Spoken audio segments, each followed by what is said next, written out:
right, welcome back to Sunday Best right here on KTN Home. Amazing, amazing music. And today we are sampling different bands and different, praise and worship teams. And you know what? If you have a band and you have a praise and worship team and you want to come and join us and just do celebration with us on a Sunday morning, you have an opportunity to do that. Get in touch with us at KTN Home. You can inbox us on Instagram. You can go to our Facebook page, inbox us and we'll pull you in so that we can be a blessing to you and you're a blessing to us and those who are watching, all right? Today we're talking about healing and reconciliation. Earlier on, I read from the book of Hebrews chapter 12, verse 14. Make every effort to live in peace with everyone and to be holy. Without holiness, no one will see the Lord. I also read Colossians chapter 3, verse 13. Bear with each other and forgive one another. If any of you has grievance against someone, forgive as the Lord has forgiven you. We are coming from a season that had a lot of bruising. People bruise each other. Watu waliongea mbaya, yani watu walichomana mikuki because of the political competition. It is over. We have a new government and we need to work together so that we can prosper together. To help me do this, I have Pastor Obed Munyoki from Calvary Worship Center. We had a conversation a few weeks ago on the Kenya Christians Professionals Forum. I was hosting and he was part of that, and I was glad to start hearing the conversation. Mchungaji, karibu sana. Asante sana, Brother Hunter. And it's good to have you. Yeah, thank you. Thank you for making time to share and to be a blessing to us as well. Thank you, sir. All right, I'll give you an opportunity to tell us a bit more about you. Yes. Then let's paint a picture about where we are as a nation. Sure. Yes. Thank you so much for the privilege and the opportunity just to be here to just share. My name is Obed Munyoki, currently serving as the lead pastor at Calvary Worship Center. Right. We are there with my wife. We serve together. But apart from pastoring, I also facilitate a ministry called Family Foundations. Right. Family Foundations is a ministry towards singles and young adults. Just to begin a conversation about, marriage and family life. Love. Whether you are whether you are in a relationship or not, whether you are, whether you are thinking of marriage in the immediate future or right now. Right. But just an opportunity, a platform to begin to have a conversation about marriage and family life, so that our young people are ready, have the solid understanding of what marriage is all about. Right. Yes. Great. Thank you very much. Yeah. So here we are. What next? Yeah, I mean, like you said, it's been a bruising season, and one of the things that really needs, I believe, a national conversation. Yes. Is how can we reduce the intense competition? Because there is healthy competition. That's true. But in our political space, it is so there is an element of it being unhealthy, and because every election, apart from maybe 2002 and maybe the others, there was no contestation. Right.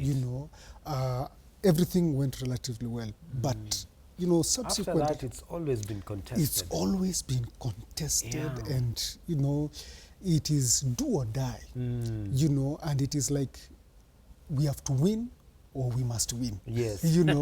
Nobody takes a position that they're going to lose. But yet, of course, that is always a motivating attitude to go in there with a mind to win. Right. But now when you lose, what do you do? So that is the place now we need to come back. And I was just having another conversation today. Yes. Back then, before 2010, before the new constitution, there was an office of official opposition leader. Yes. It is no longer there. It's no longer there. So this time round, you know what?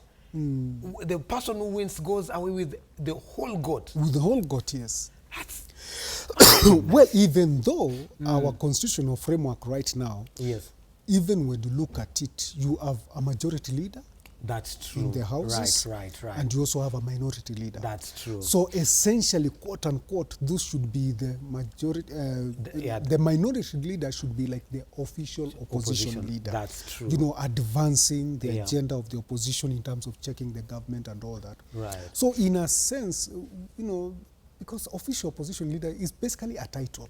What are your functions? Right. Yes. That's What is the minority leader supposed to be doing in the house? Yeah. In terms of keeping the government in check and making sure that it delivers on its promises. That's true. So I think instead of, because the challenge now is, and especially in our nation, when you begin to have those conversations of we need an official opposition leader, we are going to another season of contestation. Yes. Because remember, we're going to be talking about reforms.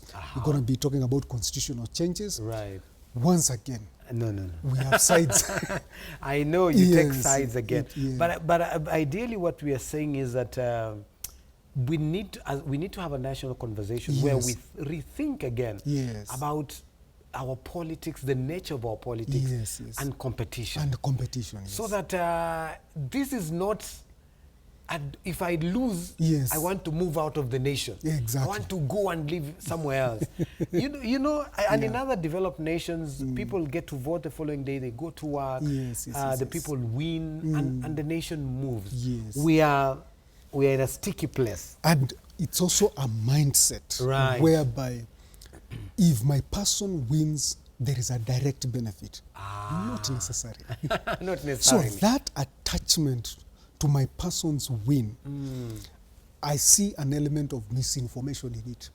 Because ideally, government and and leaders are supposed to serve the people, the nation, the nation, republic. The republic. That's true. No matter whether you are red or blue, right or left, whether you are Republican or Democrat, it doesn't matter. Once you are the leader, you offer services across the board. That's true. You know, and so we need to also now begin to interrogate at a personal level, especially the voter now, that yes, politicians will compete, you know, and one of them will become a leader on one side. Now it is up to that side to deliver. Right. Now the team that has lost, keep the government in check. But we as voters, our expectation is that we will continue to get services. Right. Whether it is the Republican or Democrat, whether it is UDA or Jubilee, whether it is blue or red, the bottom line is I'm getting services.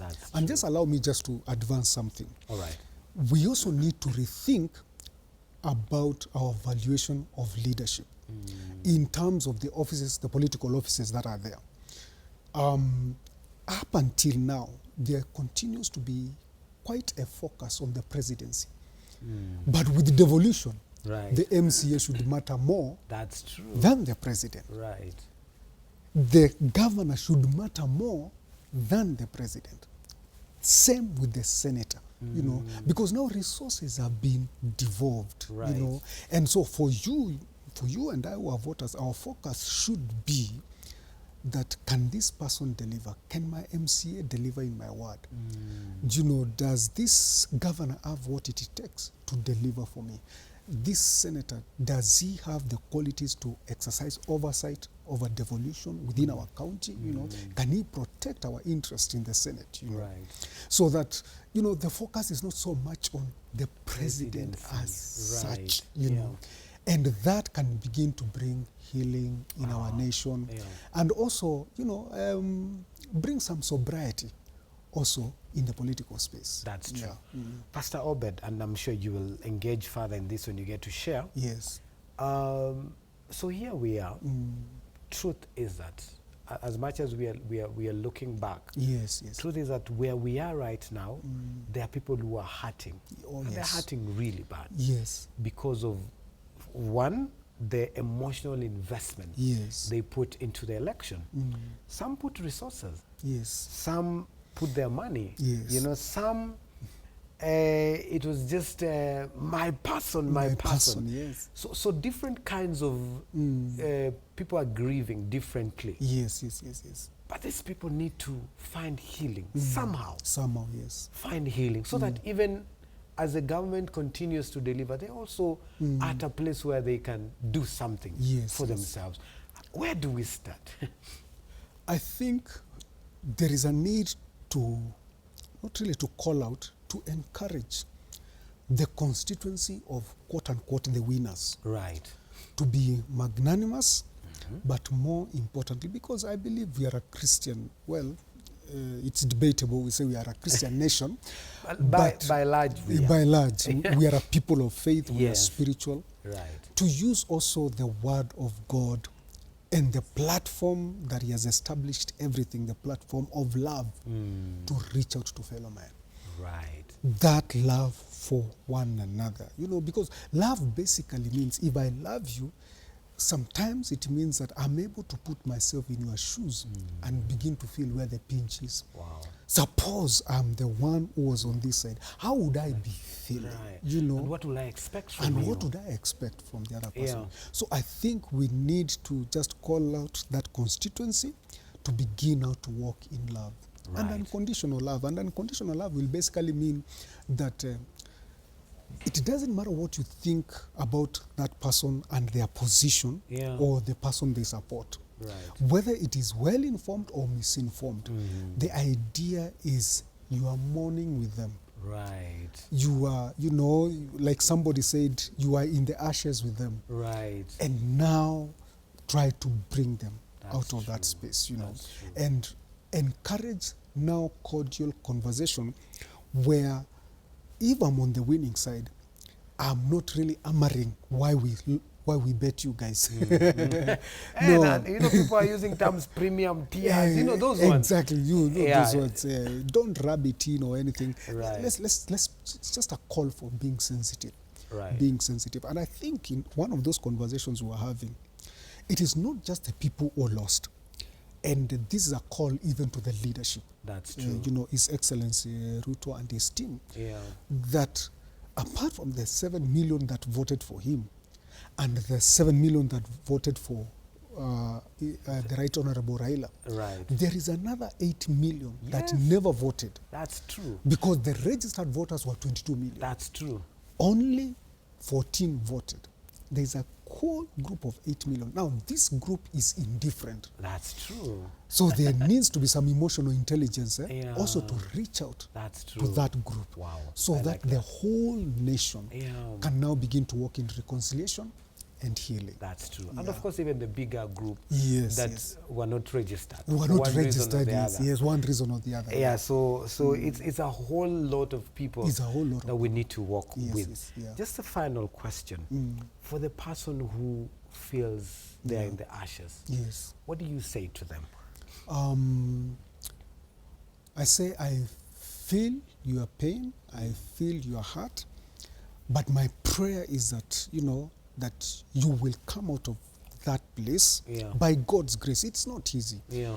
Because like you said, the emotional investment, you know, and some of them, their support is based on historical issues. That's true. You know, because their hopes were, we have had in certain elements of injustices, Yeah, this over time. person Yeah. was going to bring correction in that space. That's now that they have lost. Yeah. So it is not just the fact that they are mourning that they have lost. Chances are they are mourning the fact that injustices will continue. Because if you ask those people, some of them will say, injustices will continue. Yeah. Corruption There was will an continue. opportunity. But this person Yeah. represented an opportunity to change that. That's now, true. it is in the thinking of those who have lost. That's right. It is in their thinking. Right. So you are not just addressing the event that has just ended in August. Yeah. No, you are also addressing now historical issues. And so right. that is why the national conversation now should now not just try to bring out these guys and, you know, bring healing to them, but also deliberately address whatever grievances they are. Right. Let's just listen to them. That's true. Yes. Wow. I Yes. love that. Yeah. And of course, one of the others as we wind is, you know, for Honorable Raila Odinga, Yes. you know, this was like almost the last stab. Yes, to this. the last term. So, yeah. so the person who really supported that feels at loss because Yes. like there is no other opportunity, There's no other to do this. So, yes. so that's a deep heart. That's a deep heart, yes. And that needs to be addressed. It's true. You know, you represent a constituent of religious leaders right here, and that's why you're here. A lot has been said before the elections. The church took the stand. There were religious leaders who went to this church and the other church. Even to the very last minute, a lot of things were happening. We are at a place, Pastor Obed, where the church and religious leaders have a huge task, huge responsibility. For some, you know, their trust was tainted. To some, they believe, yes, we did the right thing. So how do we shepherd the flock? Because all this, Kenyans, these are, they have, you know, people that need to be helped, especially those who have deep hearts. Some are being demonized even to date. It's true. How do we shepherd moving forward? Yeah. The true shepherd, and I think this is for every religious leader, must, I'm trying to be careful with my words, but must remove their political optics out of, you know, their religious duties. Right. Because, believe you me, the systems or the infrastructure or the means by which we produce our political leaders, to a larger extent, you know, they have got nothing to do with God. Right. As much as God honors leadership and honors authority and honors that position of a leader, we need to come back to that place of understanding that these our people, they may be voters, but they are shepherds. Right. I like and that. More importantly, we remain shepherds even for those that we are expecting to come into the fold. You know, so you look at the whole nation in totality, that I'm a shepherd over these people.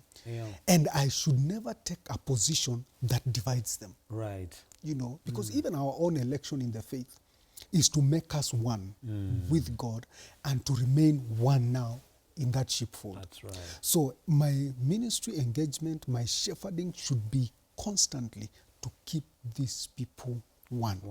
Now, by wisdom of God, if the politics of the day are divisive, my position, my responsibility should be to continue in the route and in the path that constantly speaks unity. Wow. Constantly speaks love. Lovely. And allow me to share this.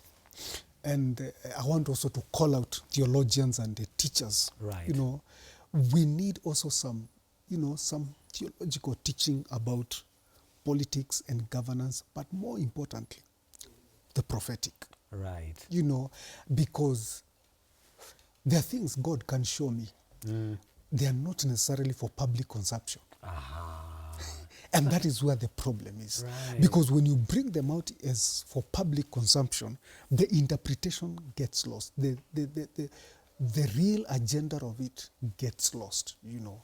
And so we need also some sound theological teaching and grounding for shepherds, not even just for the for shepherds. How do I carry forth my gift?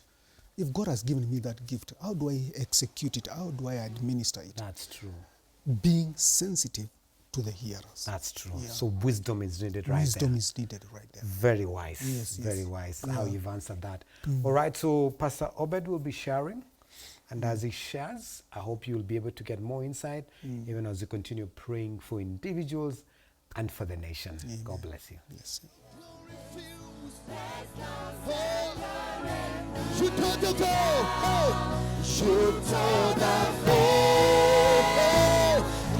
made a way when you said, you told the day, you told the day, when you said, one more time.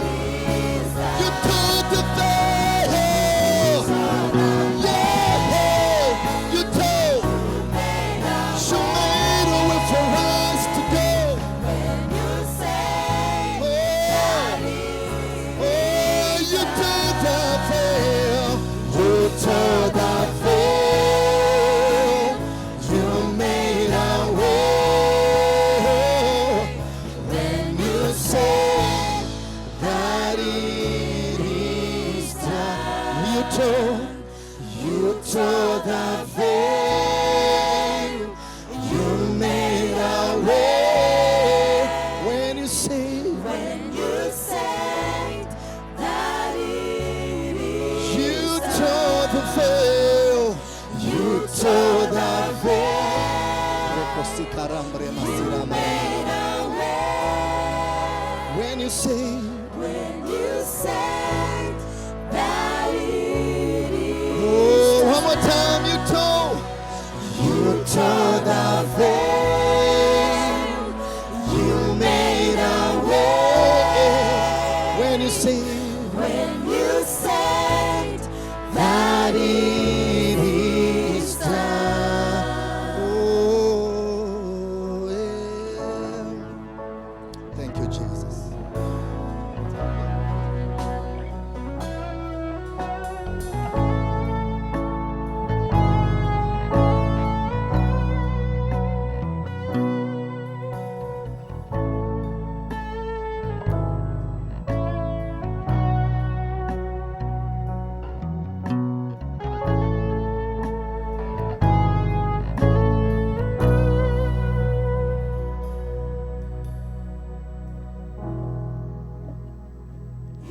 Set me free.